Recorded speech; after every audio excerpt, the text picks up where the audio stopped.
Welcome to the Pharmacy Leaders Podcast with your host, Tony Guerra. The Pharmacy Leaders Podcast is a member of the Pharmacy Podcast Network, with interviews and advice on building your professional network, brand, and a purposeful second income from students, residents, and innovative professionals. Hey, welcome to the Pharmacy Leaders Podcast.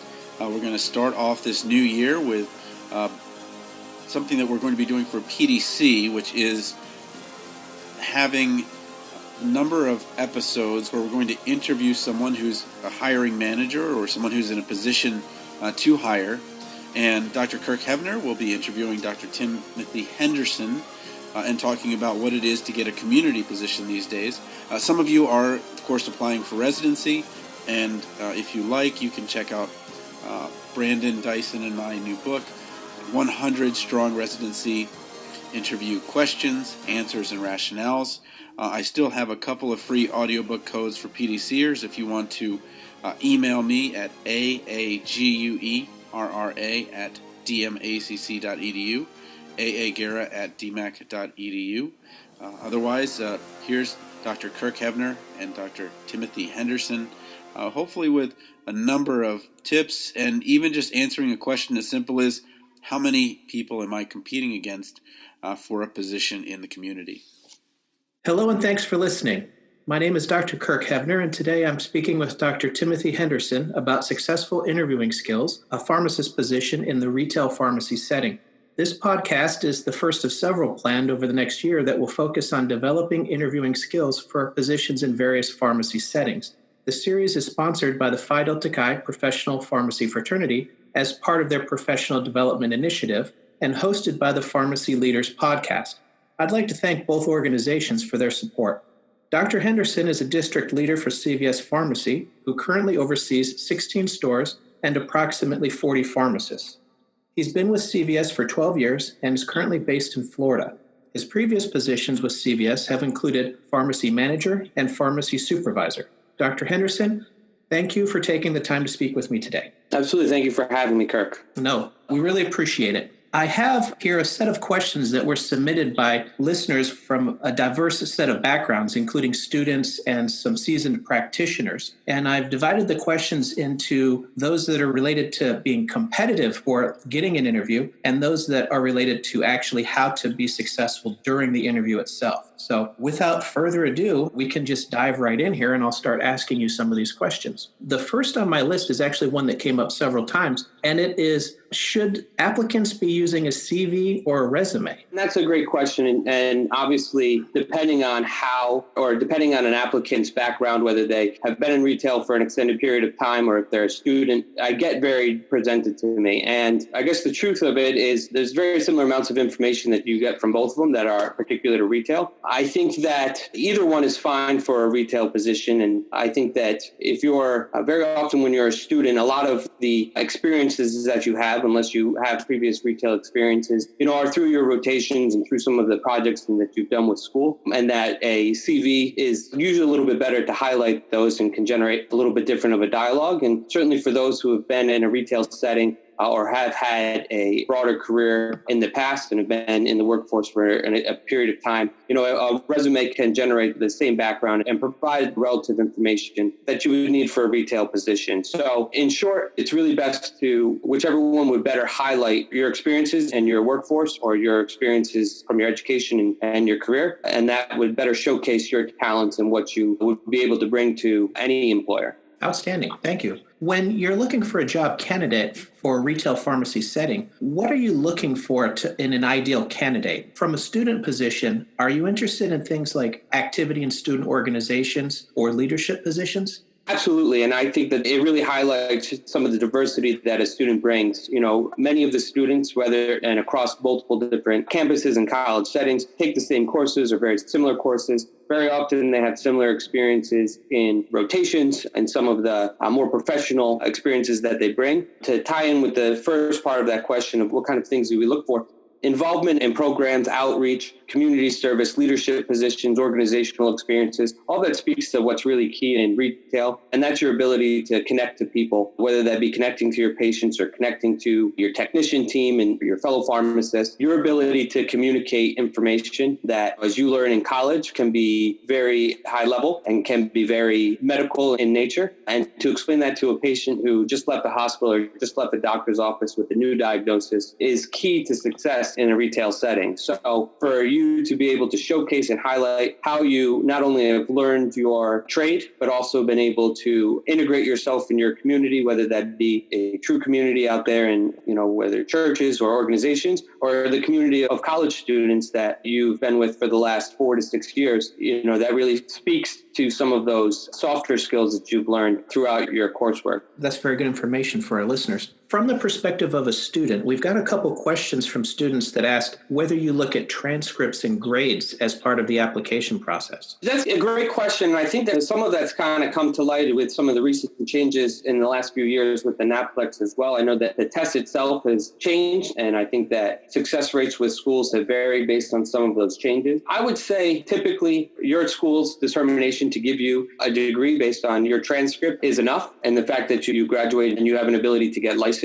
Typically, we rely on the Board of Pharmacy to make that determination that you're competent and you bring that skill set to be able to operate in a retail setting. That being said, many of these interviews take place while you are still a student, especially if you're interviewing as a student, obviously. So an employer may ask you that question, or I may ask that question to get a relative idea, but not necessarily in order to break that down to specific courseworks or things that may be specific if you were looking for a specialty, cardiology, or immunology, something along those lines. It wouldn't need to be that specific. That's good to know.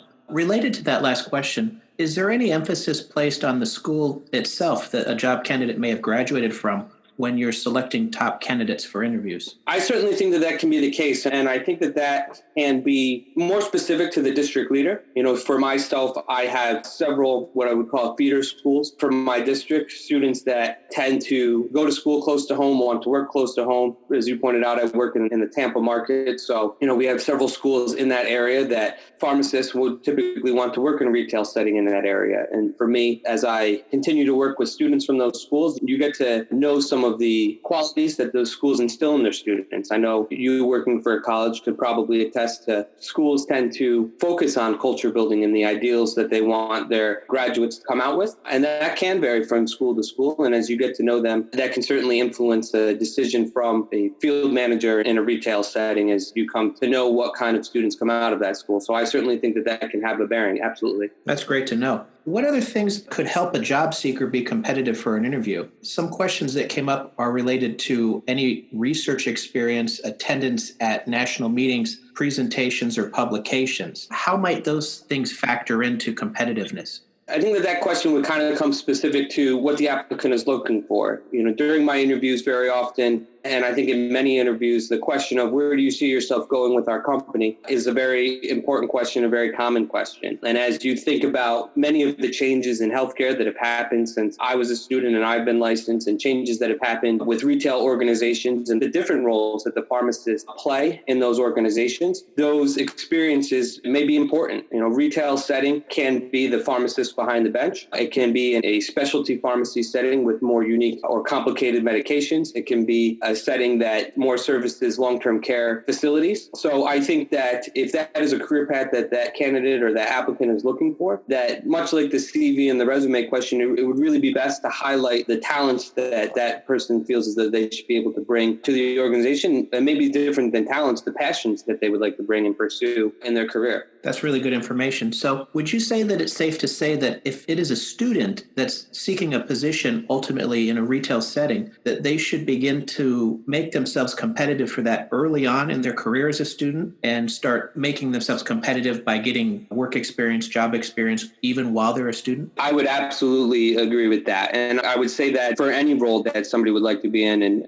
I've been fortunate to watch the careers of students starting out as technicians in retail pharmacy who have found a passion for pharmacy and wanted to go to pharmacy school. And I have always told them that they're going to be exposed to many different things while they're in school, and they should feel feel open to trying and following things that they're interested in, whether that be research or be institutional or be more along the academia route. I think that it's important that as a student, you get that real world experience, because as you get closer to the end of your career and you're on rotations and you're finally starting to get some of that, you're going to be interviewed by people like myself, or be thinking about following a residency path, or be thinking about where you want to be after you graduate. And very often, as much as we can try to reiterate this or imitate in a college setting or in a didactic setting, it's very hard to tell you what your job will look like without having some experience. So I think both for your resume and to be able to speak to somebody in an interview, and more importantly, probably for your own education of what that would look like if you were to go down that career path. I think it's certainly very important to get those experiences while you're a college student. Absolutely. That's great information.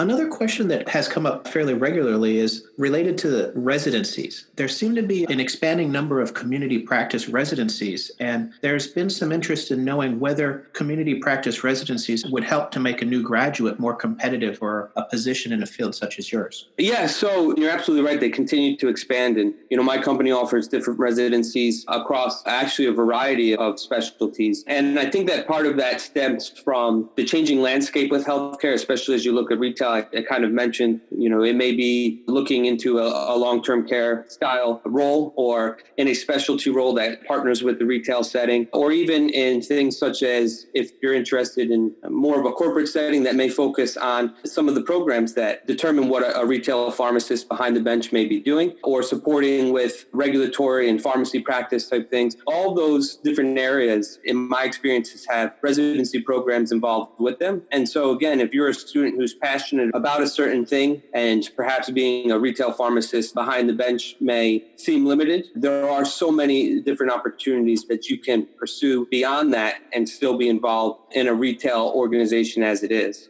That's outstanding. Thank you very much for that information. Let's change tracks just a second and talk about potential applicants that actually may have more experience or may not be coming fresh out of pharmacy school. One of the questions that I have for you is, how competitive is somebody with an established work history compared to maybe a new graduate? Sure. As I said, for a student, it's equally as important for somebody who's been in the role for a long time. There are many reasons that somebody may want to change fields who has been in, a licensed pharmacist and a practicing pharmacist for a period of time, or change companies for a period of time. And I think that the more that you can draw and bring out those experiences and what you've been passionate about and what you've achieved with your previous company or previous field can certainly make you as competitive or more competitive than a student. What's always important in the hiring process is that interview. There's only so much you can discern or be able to differentiate in candidates from on paper. Being able to speak to someone and seeing how they communicate their body language, being able to talk about what they're interested in, what they want to do with themselves, what they feel they can bring to their patients or to their community, as the setting is often referred to. In my opinion, the real bread and butter of that hiring process is to be able to know the individual, and that you get in that interview. So it sounds like, at least from your perspective, soft skills or interpersonal skills play a large role in being competitive for a position such as this. 110%, Kurt. I couldn't emphasize that more, because that's the number one piece. You've heard often pharmacists is referred to as the most accessible healthcare provider. You don't need an appointment to come talk to your pharmacist, and many patients, being in the retail setting for a long time, prefer to talk to their pharmacist because they have that ability to be relatable, to communicate to you in a way that brings it down to your level that you can understand a little bit more. Many of these patients come to you from multiple different practitioners, and you're the one who's there to be able to put all the pieces of the puzzle together and explain how all those different practitioners are working to keep this patient healthy. So your ability to communicate and connect with your patients is, in my opinion, the most important piece that a pharmacist can bring to the table or to any organization. Do you have any advice or tips for students or established pharmacists on how they can work to develop those skills? Those skills can only be developed with practice and awareness, being able to find a mentor or a leader who can provide you feedback in the moment, which is certainly very easy for a student to do as an intern, or for an established pharmacist to be able to partner with a successful pharmacy manager or another pharmacist who's in the community. Truly talk about or think about what you want to do for that community and how you can play a better role. And then, continue to challenge yourself on reflection of how you handled interactions, or be aware of some of the body language that a patient or a customer may use in understanding of whether or not they truly understand what you've said and have understood you, or if they still feel uneducated or unaware, and being able to respond to that and change your behavior. Really, it comes down with practicing those skills. That's great information. Well, let's switch gears here then and talk about the actual interview itself. So the next series of questions are related to what somebody should expect from an actual interview. And that's actually the first question. After you've selected candidates, what does the format of the interview typically look like? I think that can depend on the interviewer. I think that most companies, retail or pharmacy or otherwise, have some training and had some guidelines about the type of questions that hiring managers should ask. And some interviewers are maybe more strict to that regimen, and some are maybe a little bit more fluid. So from my experiences and for myself, I try to keep it more casual and more conversational. And I think that ties into, the previous question that you just asked about the interpersonal skills, because in the real world or in practice, your patients aren't going to ask you regimented and structured questions. They're going to ask you conversational questions. And so seeing how you can respond and extrapolate and being able to carry on a conversation in that kind of a format, I think is important. I think that when an interview goes well or goes poorly if a conversation ends very abruptly or there are very short answers versus an interview that may take an hour and it felt like it was only a few minutes because the conversation was going so well and you feel very comfortable in that setting and with that conversation and with that employer and employee. I think it's good for both people. So it sounds like when you're actually interviewing somebody, what you're really looking for is how well they're going to be able to interact with their future patients when they're employed with your company, and what their interpersonal skills will look like when they're actually having patient interactions. Is that fairly accurate? It is. And you can get all that information while still asking questions around, that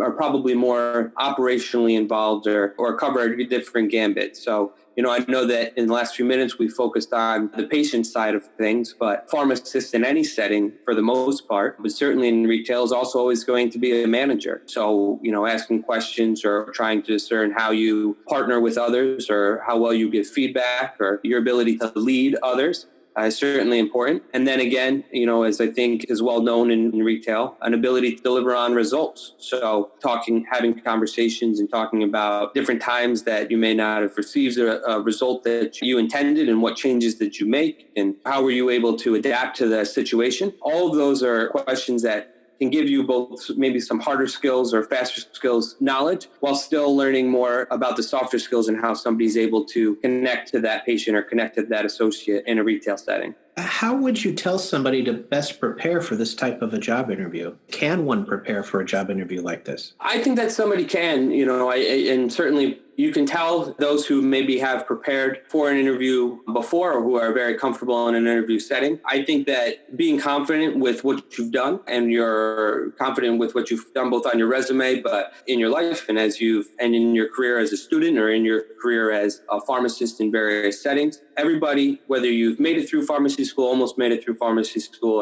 or have been out of school for an extended period of time, has a lot of successes that they can share in an interview that will highlight the skills that they've learned over the course of that time. So being able to connect and share stories, specific stories, obviously HIPAA compliant stories, but stories nonetheless that can show how things that have really left an impact on you can really highlight both how passionate you are with your career and being a pharmacist, as well as highlight the skills that you bring. So I think that it's not complicated to prepare, but it does require some self-reflection and some of that, if I wanted to leave this interview or if the interview was over, what do I want that interviewer to know about me, or what impact do I really want to leave at the end of that interview? That's outstanding information.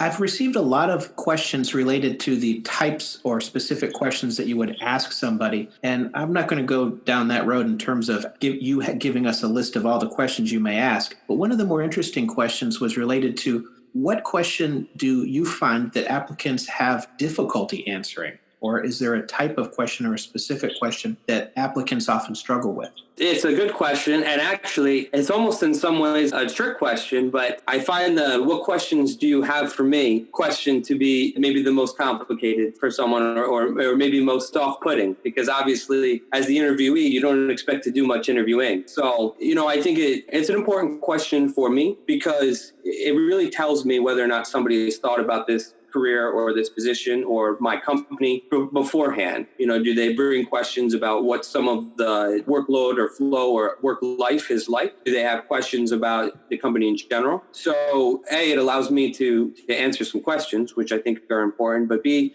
to also have a better understanding of if this person is truly given some forethought, or certainly in the case of a student, very often, if I'm the third or fourth interview, that they simply signed up for the day. That's very interesting. I actually didn't expect that to be the tough question. I was thinking it might be something like the "tell me about yourself" question. People tend to struggle a lot with that one, not knowing exactly what to answer, whether you're looking for professional goals and ambitions or more of a personal history.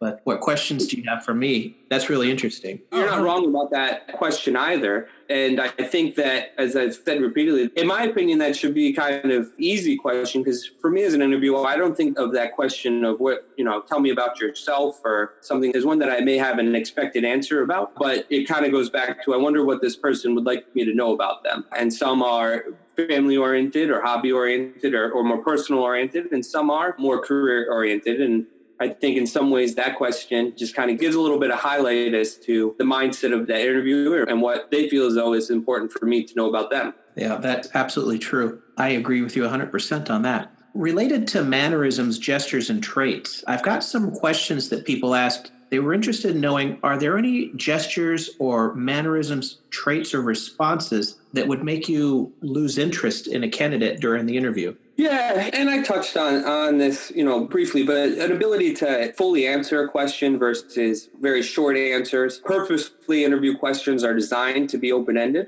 to allow you as the interviewee to expand upon them, to be able to talk a little bit more as you and I have here today. When an interviewee provides short answers, one word, and cuts the conversation short, it sometimes creates a feeling of disinterest on my end as the interviewer in that scenario.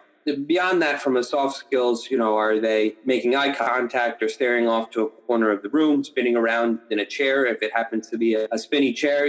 Some things that you would think are typical or be able to identify when you see them from the outside. But sometimes, as you're that individual person, you may not be realizing you're doing some of those same mannerisms in that moment. That's pretty interesting. Thank you. Related to new graduates that are just coming out of school, I've got a number of questions here, and I'm trying to compile them into just one, but it seems to be mostly related to what the prospect looks like for new graduates coming out of school with the expanding number of graduates and expanding number of pharmacy schools. I guess to summarize it, what's the job market looking like right now? Absolutely. And I think that it's a good question for later in the interview, because I can only emphasize, some of the points that we've brought up about gaining those experiences, being able to differentiate yourself from other students or other prospective external candidates. Because the reality is, in certain markets or certain areas, it may be very competitive. And I certainly use the word competitive because there are always opportunities. There are opportunities, certainly for an employer in a retail setting or really in any setting, to look and hire the best person who could serve their communities and do the job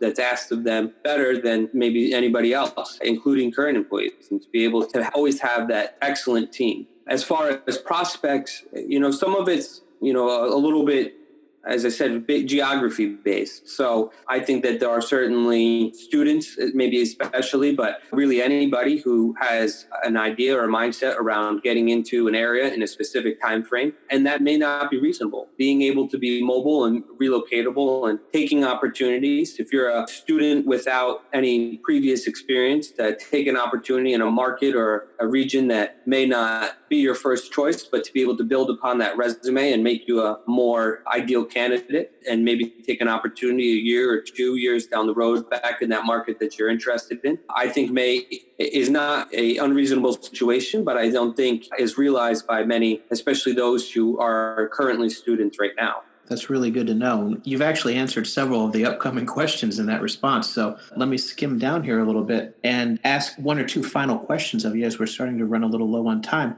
Some questions came from some more seasoned practitioners that were related to sort of changing or transitioning careers from maybe one type of pharmacy practice to another. What would you tell somebody who's a seasoned practitioner, maybe coming from hospital work or another type of work, and looking for a position in a retail or community setting?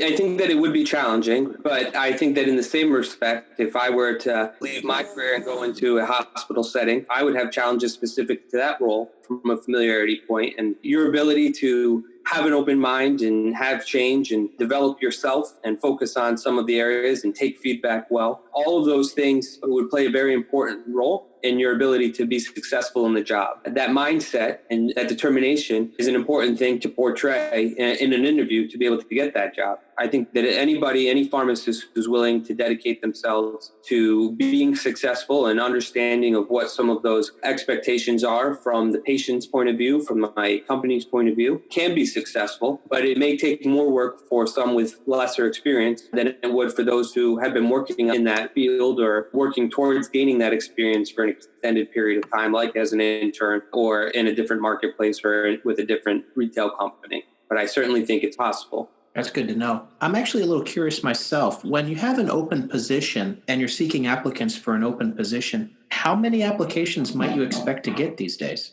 That's a good question. I can really only speak to my marketplace, and there are many things that would feed into that, such as from a retail perspective, and thinking about people who are already in their career. There are maybe changes in hours of operations or stores of operations for different retailers. Over the last few years, we've had different pharmacy, whether it be chains or grocery chains or big box chains, that have decided to no longer be in the pharmacy business, which is put more pharmacists out into the workforce as a free agent, so to speak. So that may be different in different marketplaces. But for a general pharmacist position, not including management, I've had up to 80 applicants, pharmacists who have successfully made it through that application process and are looking to be interviewed. So it is a very deep pool in some markets such as that. And that certainly could vary depending on if you're in an urban area or a rural area or different areas across the country.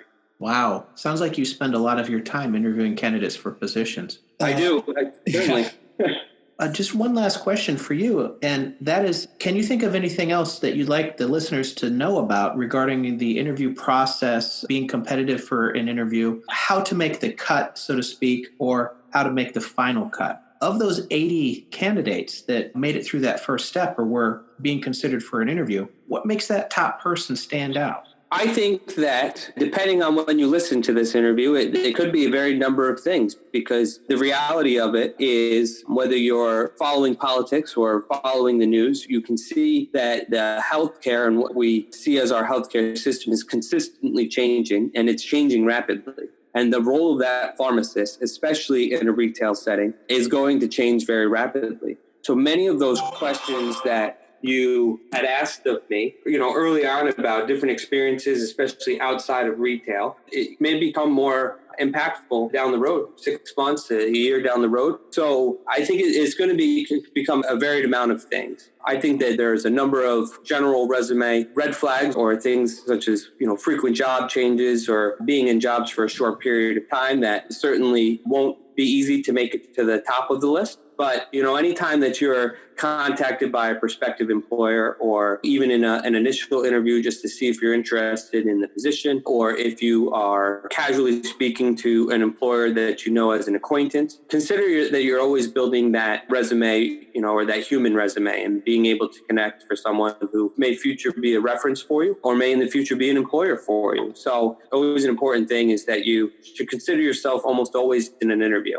Thank you very much for that. We're about to wrap it up. Do you have any final thoughts that you'd like to share? I think I'd just like to thank you for the time and the opportunity. I know the changing landscapes for pharmacists, there's a lot of questions, as you said, for the students and for external candidates or people looking to change their careers. And I think that is a wonderful thing that you're putting on to help give some guidance and some best practices. And I really appreciate you allowing me to be a part of it. Well, Dr. Henderson, I can't thank you enough for taking the time to speak with us. The information that you've shared is going to be very valuable for a lot of people that are going to be seeking jobs here in the future. I really want to thank you for the time.